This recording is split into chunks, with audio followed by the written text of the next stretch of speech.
Hello and welcome everyone. Thank you for joining us today for Fairy Godboss's live webinar. We're excited to have you all join us. We will give folks a few moments and we'll kick off in just a little bit. But while we wait, we'd love to know where you're tuning in from today. We've got some folks already sharing their location. So on the right side of your screen, there's a chat box. Let us know. Who are you? Where are you joining from? And we will get started shortly.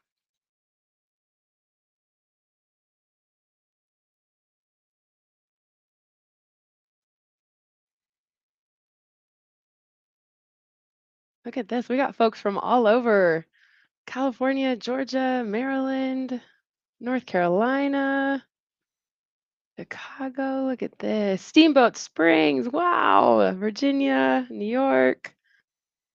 Welcome, everybody. We are glad you are here. Um, I want to start with a few introductions. My name is Megan Riley. I'm a leadership development facilitator at EchoStar.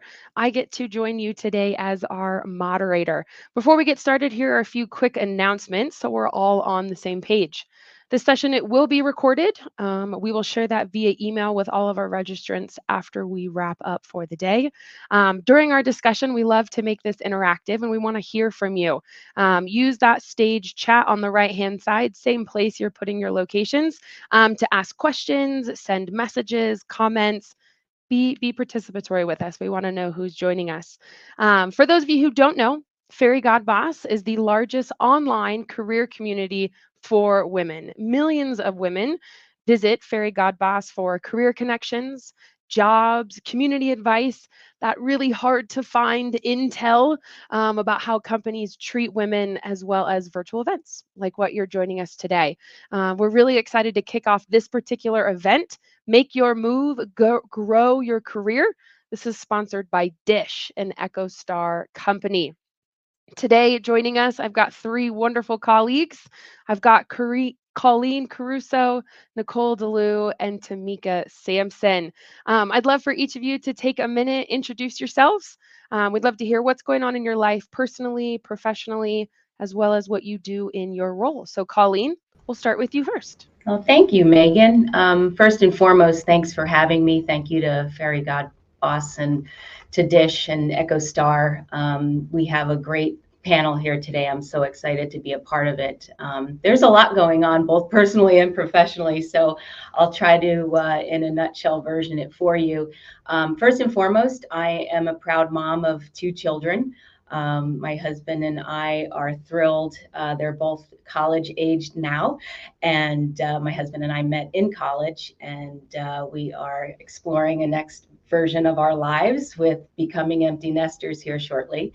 From a professional standpoint, I actually grew up here at Hughes, which is an EchoStar company. We've just done a merger with Dish.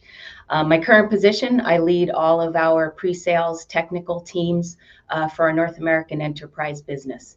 And that ranges from sales engineering, operations, and most recently, which is relevant to our topic today, I've taken on the solutions role for product management as well. So it's nice to meet you all, and I'm looking forward to the event. Awesome. Thanks, Colleen. Hi, everybody. Nicole DeLu. I am based here in Denver, Colorado. I'm a proud fur baby mom. So my partner and I, Erin, have a full house. We have 3 dogs and 2 cats. So it's always an interesting day in our house. I'm loving Colorado summer. I spend most of my summer wake surfing on my skateboard and then winters on my snowboard. So big board sports gal.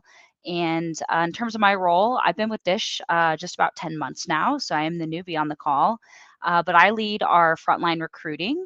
So really you can think of that as my team hires any position that really touches our customers. So sales, customer service, our technicians that are actually installing Dish. But yeah, I help my customers really understand how to strategize on how to attract and hire and retain top talent. So I'm happy to be here with you guys today. Thanks, Nicole. My name is Tamika Sampson. I've been with Dish for about 7 years now. It feels like much longer, but it's only been 7 years of my undetermined, very long life here in Colorado. I'm a Colorado native. I am the head of core strategy here for customer service at Dish. My role is to kind of be the brains of our customer experience operations. It's my job to make sure that what's coming in, our agents know how to understand and assist our customers, that other departments can coordinate effectively with our customer experience team. And personally, I like to provide service. That's, I think, is one of the core tenets of who I am. So I'm a founding member of a nonprofit organization called Rolling for Hope. And our primary initiative is to sponsor a board game convention that sole proceeds go to Cincinnati Children's Hospital. I am also the chair of the Colorado Racing Commission. And the purpose of the Racing Commission is to promote the industry of horse racing to ensure that it's a safe sport here in the state of Colorado. Happy to be here. Happy to meet all of you. Awesome. Thank you to all of you. I'm so excited. I think this discussion is going to be great. We have a lot of different experience, both personally and professionally, in the room to learn from. If you're just joining in, I want to remind you, we will be answering questions directly from you. So on the right-hand side of your screen in that comment section, please submit your questions. We'll save those for the end and bring a few onto our panelists to keep them on their toes. All right. Let's jump in for the morning. This is a two-part question, and so answer, panelists, how you feel fit. But we'll start with, where did you start in your career journey? What were some of your previous roles, some of the experiences that got you here? And what inspired you to make a career move or a pivot into the current role that you hold now? Megan, I think I'll jump in and start with this one. I think what brought me to this point in my life is the sum total of all of the choices I've ever made. I've worked in pretty much any industry. It feels like over the course of my life, in addition to my primary role, I've always had a secondary job and then something that provides service. So I've worked in retail, I've worked in the airline industry, telecom. I also made wine for a long time. So I've got a lot of experience, but I think if I were to sum all of that up, it all has a thread of being able to solve problems. In any role that I've taken, I like to stick to things that I can dig in, understand how it works, and figure out how to make it better. What inspired me to move here to Dish was I was laid off. I was working for a major retailer. I was supporting our sales teams, was happy in my role. I'd been there for about 12 years. And this traumatic event happens to me. Small blip in the scale of everything else that's happened in my life, but in that moment in time, it was really disruptive. And I had an opportunity to take a few months to still work a side job at a sewing machine store where I could quilt all day and kind of get my thoughts together to figure out what I wanted to do. And I wanted to find an organization that met my values, that matched who I wanted to be as a person and who I was. And that's how I started here at Dish. You're a tough act to follow, Tamika. But what resonated with me similarly is I'm a problem solver. I always have been. I remember being in high school and I had no clue what I wanted to major in college. And thanks to my guidance counselor, she said, you know what, Colleen, you're so strong in math and science. Just start out with an engineering degree and then you can branch off and determine as you go through that journey where you'd like to end up. So I heeded her advice. I started my journey. So to answer your question, Megan, my career really started when I got out of grad school. So I opted, I don't know the audience, if there's anyone, at that kind of stage in their life where you're either in college or trying to navigate through, do I go right into the workforce, do I go into become a graduate student right away? I opted to go right in to have my master's degree. So I graduated and I took advantage of the resources of the school and the university, and I attended a career fair at NC State. And that's where a light bulb went off for me, because I was interviewing and looking at, real core engineering jobs, lab work and government sector. And I started to eliminate what I knew I didn't want to do. And I was able to identify a sales engineering position. And I thought, wow, that's really intriguing because I love to be social. I love to network. I love to be able to translate and problem solve. And it was exactly what my skill set was good for. And so, what inspired me, or how did I take this journey? So I started off. I like to use the analogy of a UPS driver, right? If you're familiar with the model, the career model at UPS, you start out in that brown suit as a UPS driver, and you have the opportunity to work your way all the way up to the top.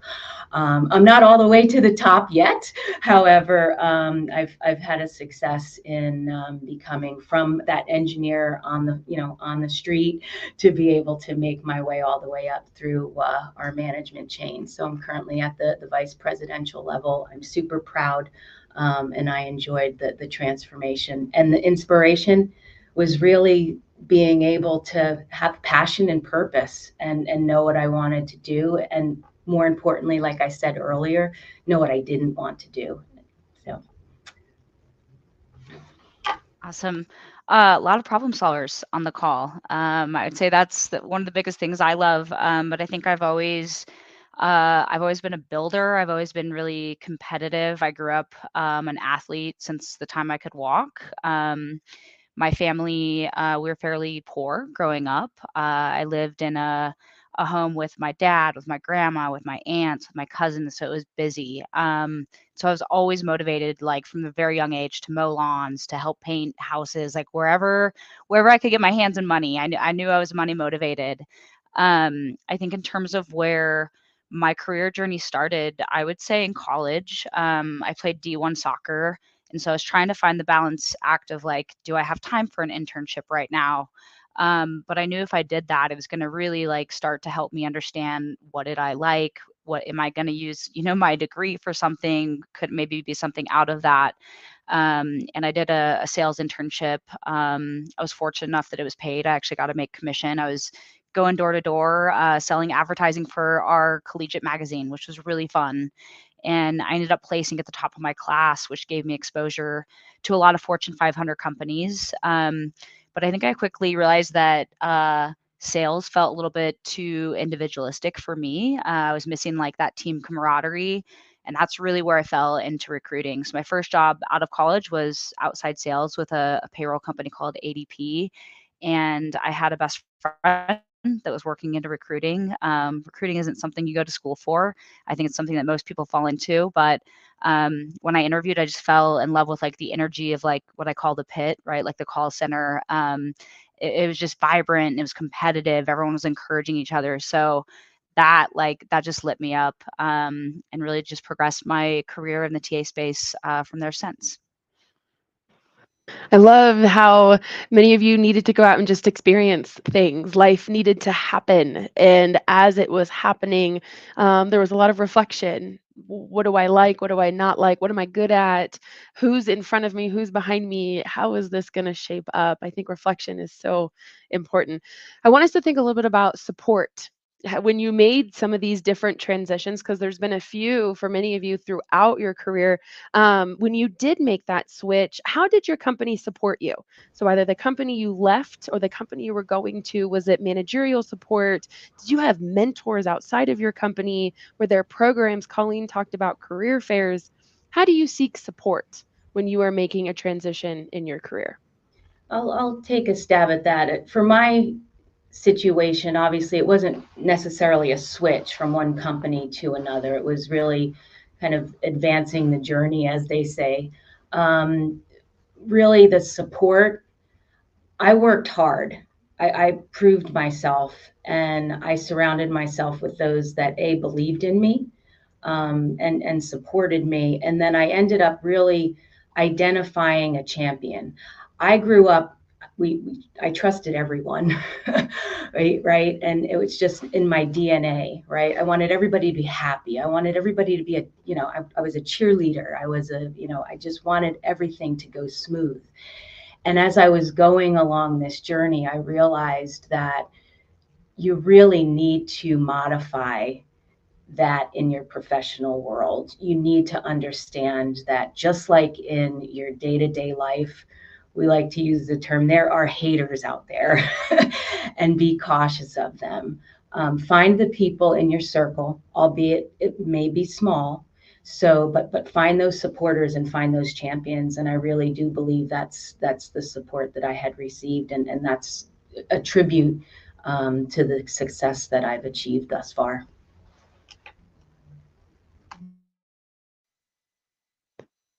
I want to talk about advice, right? We were thinking about champions. Colleen, I love that idea.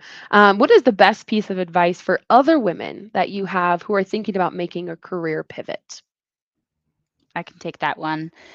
I think early in my career, and I agree with Colleen, right? I think when you think about how do you grow, right? Like, how do you get support?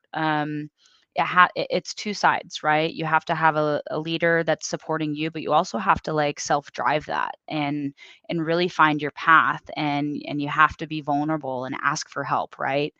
I think the biggest piece of advice that I got early in my career was um, always take the role that's going to make you uncomfortable, right? I think it's very natural to take the role that you know you're going to excel at, that you have the skills for, but that's not going to help you grow, right? Like you might excel, but what's really going to challenge you and help you continue to escalate your career is taking those roles that are uncomfortable. Like take a space that you don't have domain expertise in.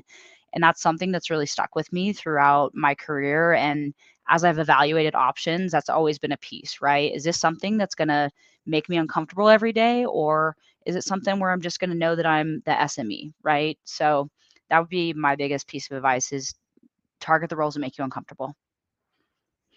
I'll chime in a little bit on that as well. As it relates to networking, I think a lot of times, especially with the technology that we have today, the social platforms, as I mentioned, be cautious of growing your circle too quickly, right?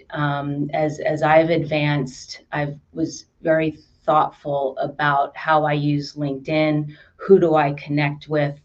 I connect with people I've met, not necessarily that I've worked with, but that I've met and that I feel have a purpose and a belief, not just, hey, I noticed you do so and so, let's connect. In building your network, be purposeful, because I think that adds value and it helps grow your personal brand. And I would say definitely, use purpose front and center is something that I've always done, and it's been successful for me personally. Colleen, I love your mention of networking. I think that's a really important component to career pivots, is who we know. So, in the spirit of networking, I'd love to hear from some of you. How has networking played a role in a career pivot? And if you've been successful with that networking, what advice, recommendations, tools, tips, or tricks can you provide for folks who maybe feel uncomfortable or don't know where to begin when it comes to networking? Megan, I think I can provide some insight here because I would be one of those uncomfortable people. I am not the traditional sense networker. I am not the person that's going to go into a room full of people and say, "Hi, my name's Tamika, nice to meet you," and walk around and connect with people that have a common interest or we're here for some sort of professional event. That's not me. I like to sit back, I like to watch. If I were to examine my network, it feels more like these were bonds that were made, similar to what Colleen is mentioning, of these are people that I've met in some way that either I could provide a service to them and that's how I met them, or we happen to be searching for the same thing and we were able to help one another. It's always kind of centered around this piece of service.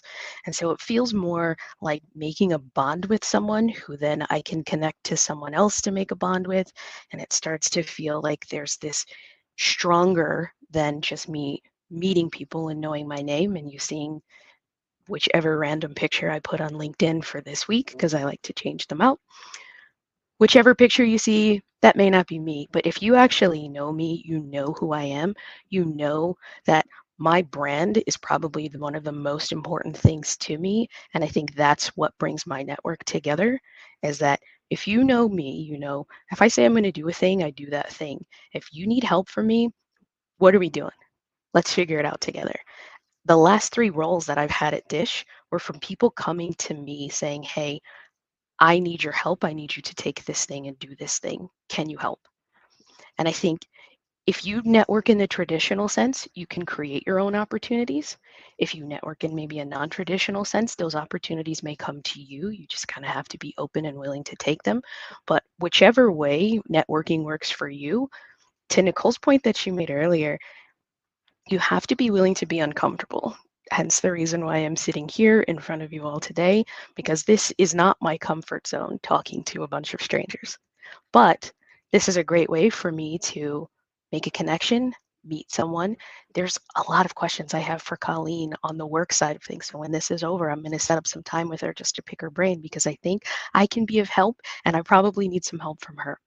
So I can use this discomfort to branch out and then also kind of go right back to where I feel a little solid. I feel like I'm growing a bit, right? I'm stretching, but I'm also staying with what works for me.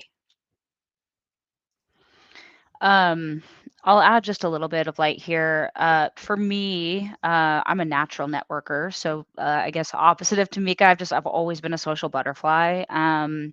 So it's been imperative for growing my career. I think, similar to Tamika, I've worked in like probably 6 different industries, all the way from small startups to Fortune 50 companies. So um, and out of all of those, I think I've applied for like one role. So every role that I've moved into has been through someone I know, through someone tapping me.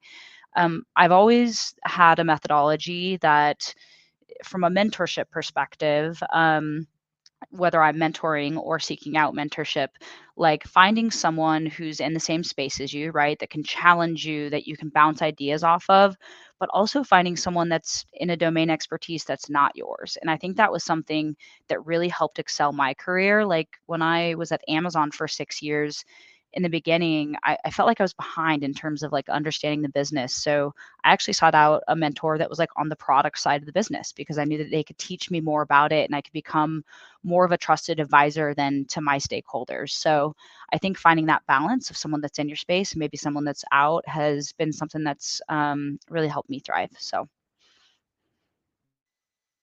Now we know there are skills outside of just networking that can be really impactful in our careers as well as our career transitions.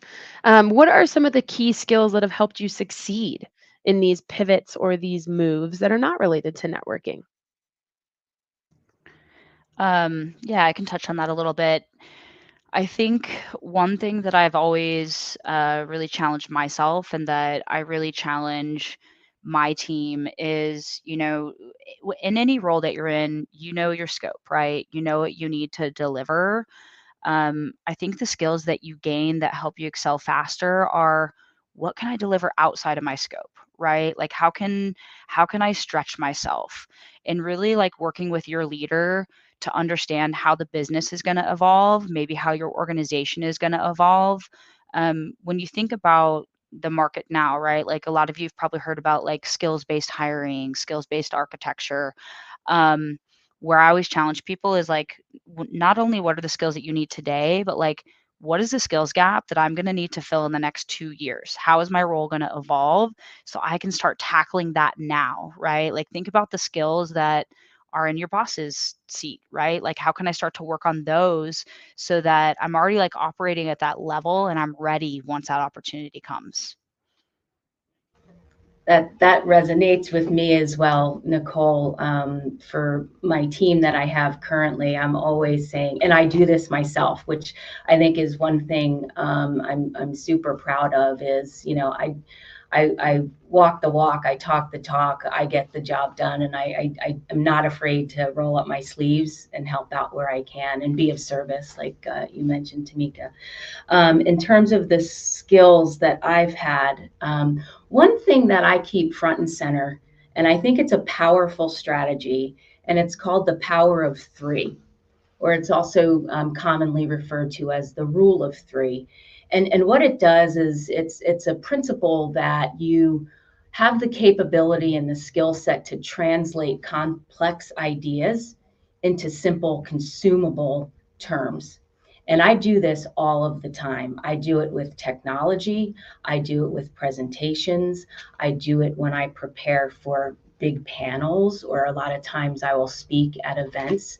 You know, audiences, especially when you're speaking to a broad audience like we have here today, you know, there's just a wide variety of folks that you really need to get to. And if you have only three simple things that you want to be able to express, then that can really resonate and stick, right? It reduces the noise. It helps you prepare, because you have to take all of this complexity and really simplify it into, as I mentioned, targeted, consumable, approaches. And that's not just for, external customer facing presentations or communications, but also internally. So, being able to, at every level, right, from new hires all the way up through the C-suite, that power of three, or that rule of three. If you've not heard about it, if you aren't familiar with it, I would suggest taking a look at it. It's compelling, and I think it helps people remember not just what you're trying to convey, but also they'll remember you. Keeping in this idea of skills, part of the concern or maybe fear that comes with making a pivot is, I don't know what I don't know. I'm transitioning into a new role, a new industry, a new company. How have you been successful understanding, identifying, and then pursuing the skills that are needed for that next move? Maybe the things you don't have now, but you're going to need to be successful in your next role. Yeah, I think I hit on that a little bit, just with, like looking ahead. I think that's really important. I'm a very big research person. I think, most of my career on the TA side has been on the technology side, just because I find it so fascinating, right? Like, I'm not an engineer. I can't code, but the trends move so fast, right? So I think research is key for me in this space, right? Like, understanding what's going to evolve, right? What's the next big thing? And then really like seeking out, are there subject matter experts that, I can learn from, whether it's a podcast, whether it's literature. I'm not a big reader. That I'll be vocally self-critical about that, but I do utilize my time on the way to work with like podcasts and really making sure that I'm staying up to date with the market and where it's headed. I think research is key. Back to my power of three. I observe, I listen, and I learn. And part of this last transition, or advancement, I shall say, when last year, I did a lot of homework before even making that pitch, right? I've spent time, a good colleague of mine who's become a friend, really helped me understand the importance of industry analysts and being able to really follow what's put in, defined as best practices in the industry. And I just really soaked it all up. And I did my homework and I put some thoughts together. I was able to, again, leverage my champions, those who I trusted, and role played and thought through it, and was able to just, to go for it, and a well thought out and purposeful proposal. But the skills are, pump the brakes a little bit. I am not a big fan of fake it till you make it. I'm a big fan of look yourself in the mirror, understand what your skill sets are, be honest with yourself, and really take thought in how you want to take that next step. And role play, think about it, brainstorm, throw shit up on the whiteboard, and if it sticks, great. If it doesn't, erase it. Just but be truthful with yourself. I think I've always been truthful with myself, and that's something that again, I think has made a difference in that career journey that I've taken and that I'm still on.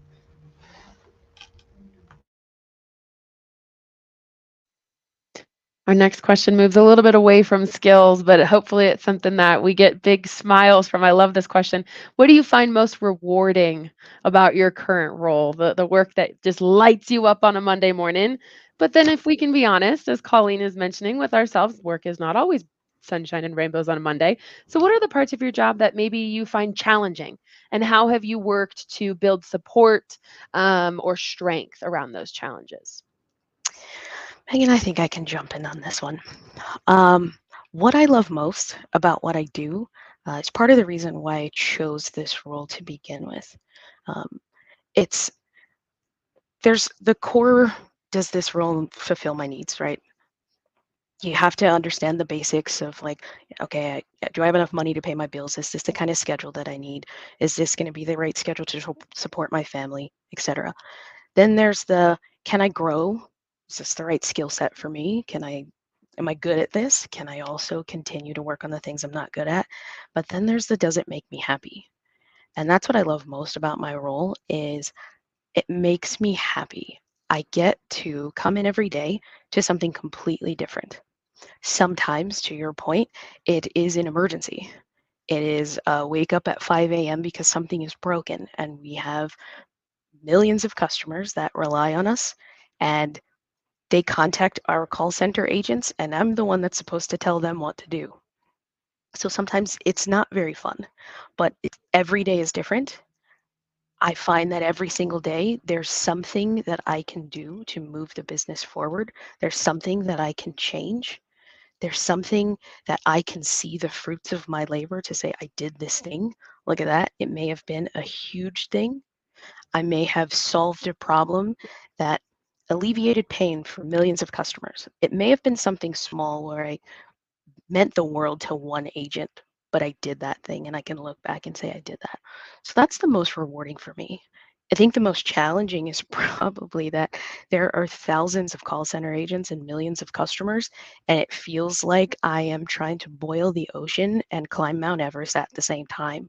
Like there's one of me and there's one of my team, and we feel stretched in every direction. There's never enough time in the day. There's always a list of problems to solve. And sometimes that can be overwhelming. It can just feel like I, I, I can't, I want to give up. I want to crawl under this desk and I want to cry for a minute. And sometimes I do because it becomes overwhelming. It just feels like the weight of the world is on you. But pick myself up. I figure out what can I do, up with a plan. All right, let's break this down. I love what you said, Colleen, about the rule of three. Let me break this down in something digestible. What can I solve today? And that's what I love about this job. Yeah. Boil the ocean. That's a term I like to use quite a bit. We're not going to Yeah, boil the same. ocean. Let's walk before we run, right? Yeah. So I'm not a look back kind of gal. I'm a look forward kind of gal, but I play by the rules most of the time. So I'll answer your question, Megan. Looking back, I think taking risk is actually rewarding, right? I think, Nicole, you mentioned, be okay to be uncomfortable. It's okay. A lot of times growing up, I always felt like I needed to be perfect. I needed to get the 100 on the exam. I needed to, get the lead varsity cheerleading spot. All of these things. I needed to be captain of my softball team. I needed to, get a 4.0 or whatever the grade ranking is these days. I can't even comprehend. But looking back, take the risk. You don't need to be perfect, right? You don't necessarily stay in your lane. If there's a skill set that you have or something that you're passionate about, go for it. Go for it. You will find a way to get it done and it will result in the happiness like Tamika was talking about. You want to be happy. It's something, if you're happy inside and you feel rewarded, it shows on the outside. And that's why, again, back to that fake it till you make it, that's not going to work. At least it doesn't work for me. There might be situations, and I'm open if anybody has one that can help me understand that concept a little bit better. But so looking back, it's not as hard as you think, and take that risk and be comfortable being uncomfortable. Yeah, I think I'll round us out. I think I've made it pretty clear. I'm a high risk, high reward type of gal. I've always been a builder. Anytime I've had an opportunity in front of me, I've always wanted to take the harder one, right? Where I know there's going to be a longer path. I'm very competitive, so I like to, take things that might look broken and see if I can make them beautiful. Um, so I think in general, that's my mantra about, rewarding. When you think about talent acquisition in general, what I find the most challenging is we have a lot of conflicting priorities and it's constant change, right? For me, I thrive in that type of environment. I get bored if every day is the same. And like Tamika, I could wake up at 6 a.m. to a fire drill. Maybe, we need to hire a whole new cohort of candidates because we have a new business line that's just skyrocketing. We're in that situation right now with Boost, which is really exciting. But it puts us on our heels, right? And I love having the balance of helping candidates find that next career move that really makes them happy and that fulfills their life and that can help them financially.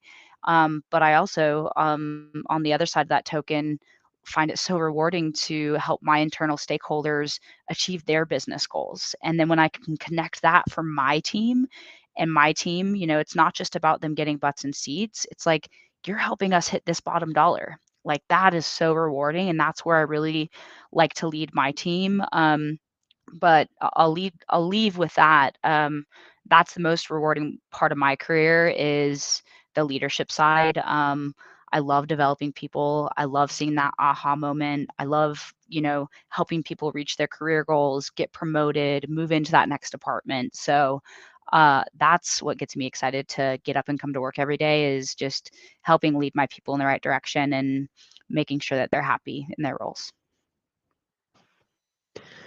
Colleen, you were candid. It's hard to look back. I think sometimes the looking back is ugly, but we know that reflection is so important. And what I think is cool about these kinds of conversations and these kinds of live events is you all have wisdom and information that other folks don't. And so I'm going to challenge you, Colleen, and our other folks here to look back just a smidge. There have been things that you probably weren't prepared for when you made that move. It was surprising, it caught you off guard, whatever it was. So if you could go back and tell your younger past self, hey, watch out for this, what would that be?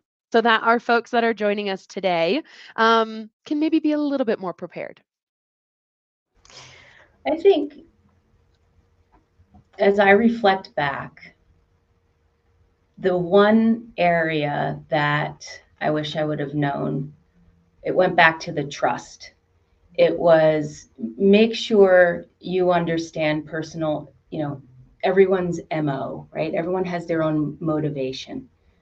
Seek out those that want to be like Nicole, who like work and strive for folks to have that aha moment, right? When my team is successful, I'm successful. And there's a lot of folks out there in this world that are still in it for them, even those that are in leadership positions. And I think if I would have known that a little bit more in advance of where I'm at now, I think that would have helped me quite a bit. I think the only thing I would say in addition to that, Colleen, because I think that's a powerful lesson to learn that we may all be in the same organization and we may have all the same top line goals, but there are also our own personal drivers, and those things don't always align. So I think in addition to that, I would say for my younger self, I would tell her that she needs to speak up some more. Everything doesn't have to be perfect. You don't have to have the complete answer. Do you have enough of the information to contribute to the conversation? I think I held myself back. Uh, I'll wait. I'll gather all the information. I'll come back. We'll talk about it later. A week has passed, and the moment has passed me by. So I think I would speak up more often. Um, I would understand who are the people that are going to help me see the things in myself that I need to change, help me develop, help me change those things about myself, right? And then I would also like, I think there's something to be said for making wise decisions, whether that's which role should you take, which company should you work for, should you buy that unnecessary thing. I think I could go back and probably point myself in a different direction along those of like, you looked at this job description and you saw maybe I fit 4 of the 5 things or 3 of the 5 things. I don't know if I dug deep enough to say that, yeah, I'm going to apply for this anyway and walk in and say, I have 4, but let me tell you how I'm going to get number 5, and let me tell you I'm the right person for this role, instead of waiting until I had all 5. I love that. I have like one addition to that especially for women. I think that in general, I wish that we would advocate for ourselves more, right? There's so many studies out there on the fact that like men, right, like will ask for more money. They'll go for the role that they're not qualified for. They will advocate for their promotion. So I think like earlier in my career, like I think it was Colleen maybe was talking about perfection. I was so focused on like being perfect in my current role and not being willing to like put myself out there, right, on a skill that I didn't have. I was scared to fail. I was scared that the guy next to me was going to do better because he was fighting for it more. So, um, advocate for yourself. Advocate, advocate, advocate. I can't say that enough. Makes me want to go make a career move. You're like, all right, you can go do it. This is the part where we're going to take a few questions from the folks that are joining us. So I've got one that'll kick us off. If you've got a question for us while our panelists are answering this, please do add it into the comment section. Um, we've got one that came in from Sean Willingham, and he wants to know, what would be your recommendation for those that are a little later in their career journey, but they're looking to pivot into another field?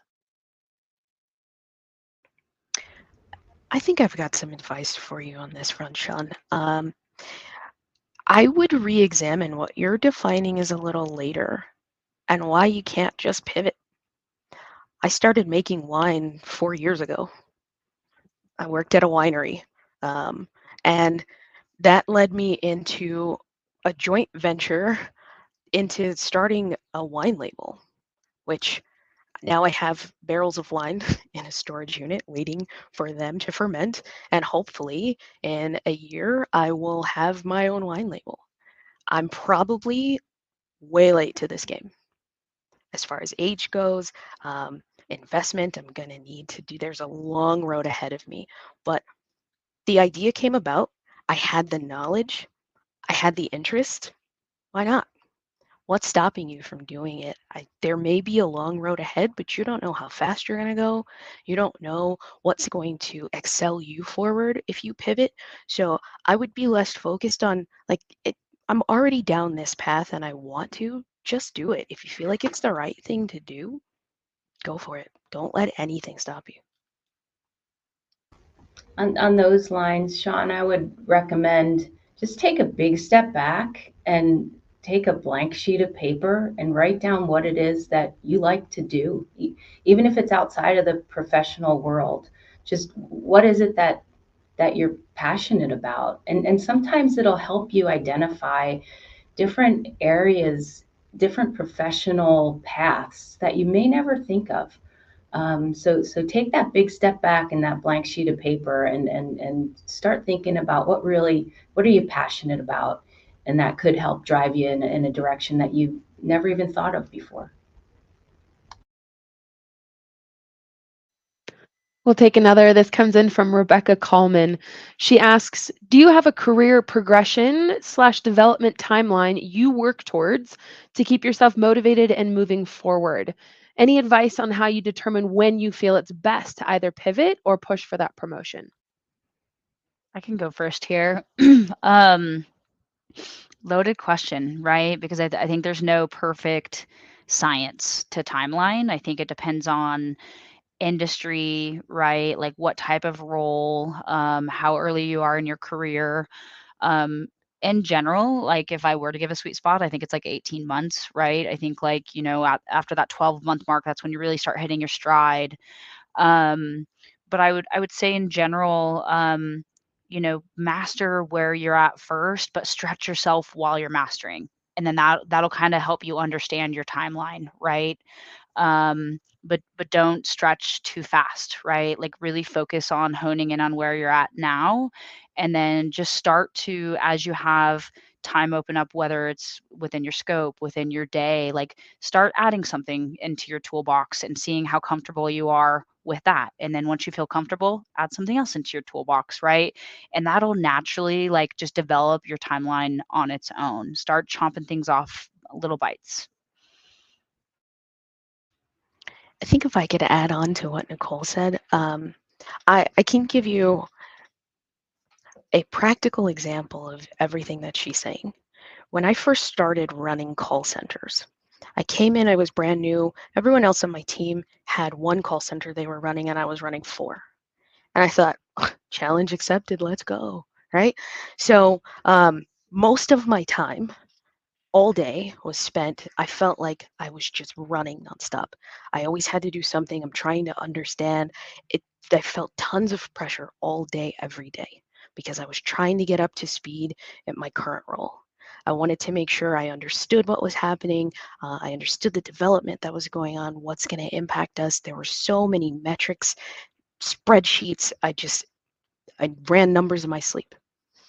About 6 months in, I started to feel like I think I can take a few more breathers throughout the day. I've got this kind of under control.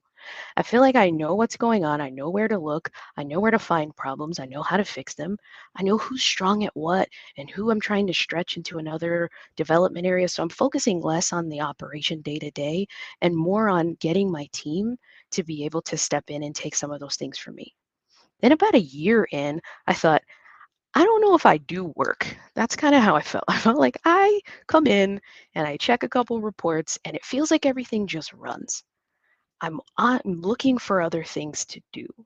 So at that point, I thought now is the time for me to start looking at that next level of what are the things that my boss is worried about and how can I start taking on some of those things and working on those things. So I was filling my time with less of here I'm doing my day-to-day role, but more of stepping into what my boss was supposed to be taking care of. And at that point, once I had a full understanding of that, it was, I think I'm ready for the next level. And there was agreement. It was understood.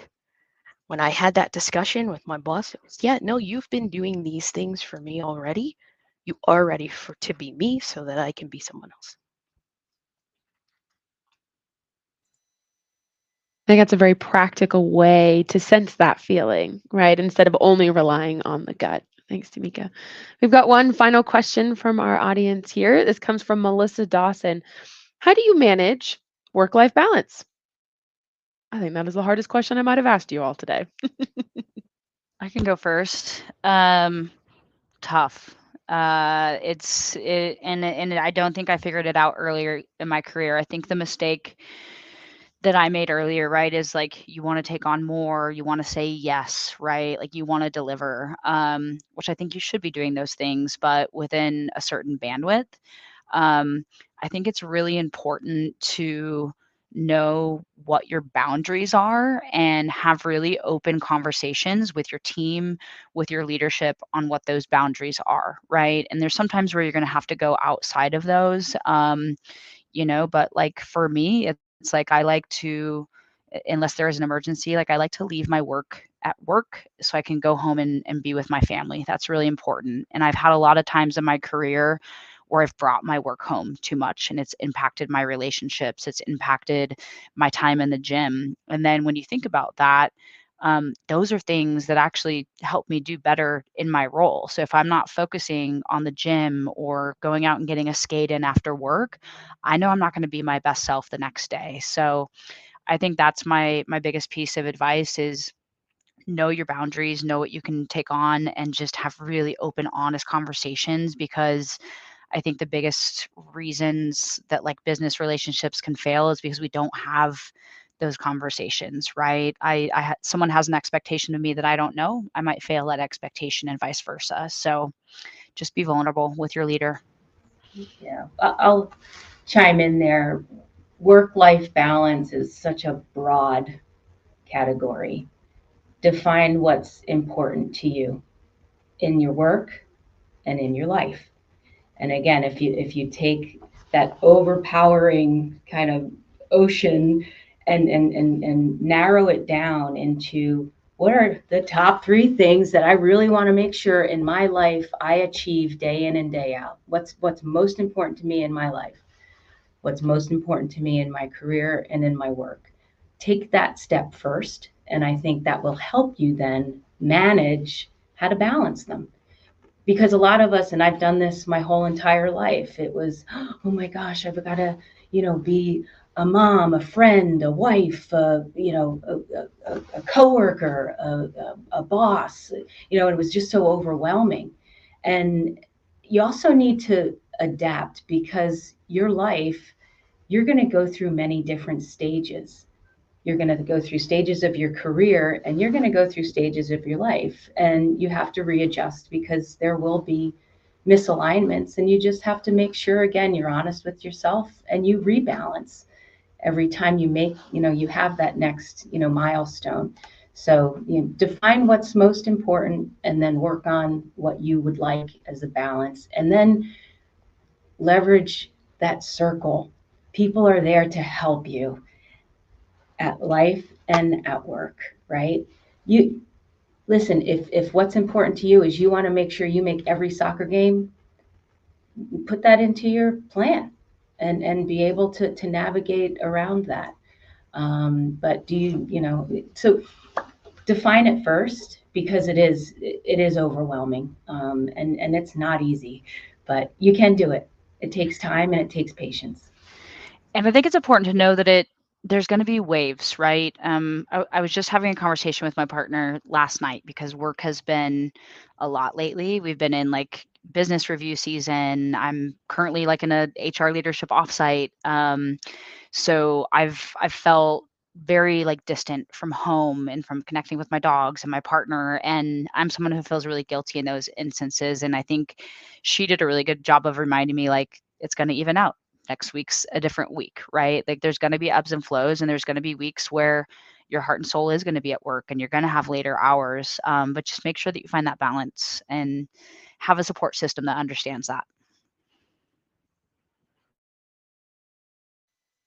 I want us to end on one final question. And it speaks to what we talked about when sometimes we doubt ourselves as women, or we step back and make the false assumption we can't go for something because we're not prepared or prepped or perfect.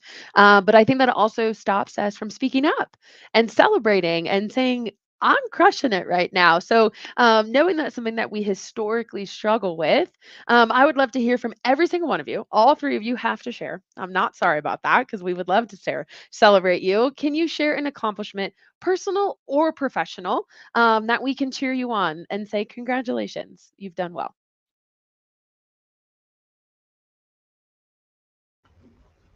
Do I go first? I'll quickly go because I know we're running out of time, but I'd actually like to do both, personal and professional. So professional, one of the things that I really like to do is empower my team. And self-promotion and self-advocacy is huge, but you have to learn how to do that diplomatically, professionally, and factually, right? Because there's a bragging element, which, listen, it's important to brag, but in the professional world, I think self-promotion is key. And my teams are starting to do this. They're starting to recognize how to be able to do that in a successful way. So that was a win for me, professionally, and I completely and utterly support that concept. Um, Going right full circle back to my opening, on a personal level, I am just extremely proud of my 2 children, who are now both in college, and they're just my world. And there's a lot of folks over time, I have one very close friend of mine 20 years ago said to me, Colleen, you invest in lots of things, cars, real estate, stock, invest in your children. And I heeded that advice. And I'll close out by saying that's what makes me so proud. I'll jump in here and follow Colleen. Tough act to follow. Right back at you. I would say personally, being a part of Rolling for Hope. So when we first started this, my friend Adam wanted to have a bunch of people at his house to play board games for the weekend. And he calls me and says, hey, come to, I call it Ohio, Kentucky, because he kind of lives on the border. Come to Ohio, Kentucky and play board games. I do not have time to do that. However, years later, when it was, hey, you know that weekend I have that just a bunch of people coming to my house to play board games, we started donating money to the Cincinnati Children's Hospital. Oh, okay, I can come out and do that. That'd be fun. And now we have hundreds of people that come to a 3-day board game convention, and we raise, last year, I think it was about $25,000 just from people showing up and participating in a raffle to win more board games and enjoying a weekend together. That's probably one of the best accomplishments I look back on thinking I probably should have gone to the first one to hang out at his house and have pizza, but seeing where it is now and watching it grow and making it one of the biggest board game conventions in the area, it means a lot to me. Professionally, I would say in taking this role, my predecessors all warned me that there are projects and initiatives you will never get done. And I took that as a challenge of watch me do it. And they told me we've been trying to do these things. Like I said, I started at Dish 7 years ago. And when I first started, I came in to the same department and we've been working on the same initiatives and made no traction. I am super proud to say that I've only been in this role for about 2 years, and all 5 of the things they said I could never do are already done. I love that. I'll start professional then and personal. Gosh, I'm proud of a lot of things in my career. I've always taken on like the hard role, you know. I think probably my proudest accomplishment outside of this role. My last role at Amazon, I got tapped to move from the G&A organization over to advertising, which they were chasing Google and Facebook for advertising dollars. And so we had to grow that business line 60% in a year. So I had to literally scale to meet the business demand, like two separate teams of 40 recruiters in under a year in order to hit that demand. So when you think about that, I didn't have the leadership infrastructure, right? I had to really focus on taking the current talent I had, up leveling them. So taking my senior ICs, helping them become leaders, really building the nest that we needed around us to accomplish the impossible. We started the year about 30% behind goal, and we ended up hitting our hiring goals at 100% just 3 days before Christmas. So that was probably the craziest year of my life. That I did not have a ton of work-life balance in that role, but it was worth it, right? High risk, high reward. Personally, oh gosh, maybe I'll get really vulnerable with you guys. I grew up in a split family with divorced parents, which was tough for me, and I was always very adamant, right? Like if I get married, I'll never get divorced. And then I had an early failed marriage in my 20s, which I was very hard on myself, right? I had a very hard time internally, externally. I just felt like a failure. But I think I'm most proud of myself for just putting in the work with myself, with my therapist to make myself a stronger person, make myself a stronger partner, make myself a better aunt, and really like refuel that energy into the community that I knew that was going to lift me up. So I'll leave you guys with that. Wow.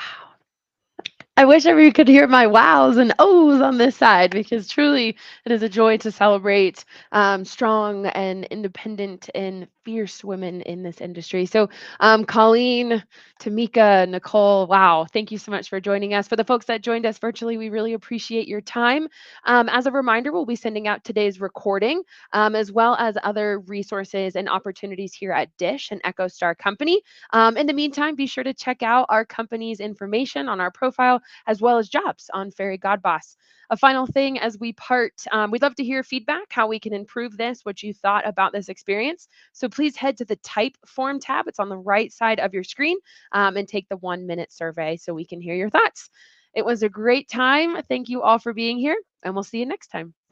Thanks, guys. It's been a Thank pleasure. you. Bye.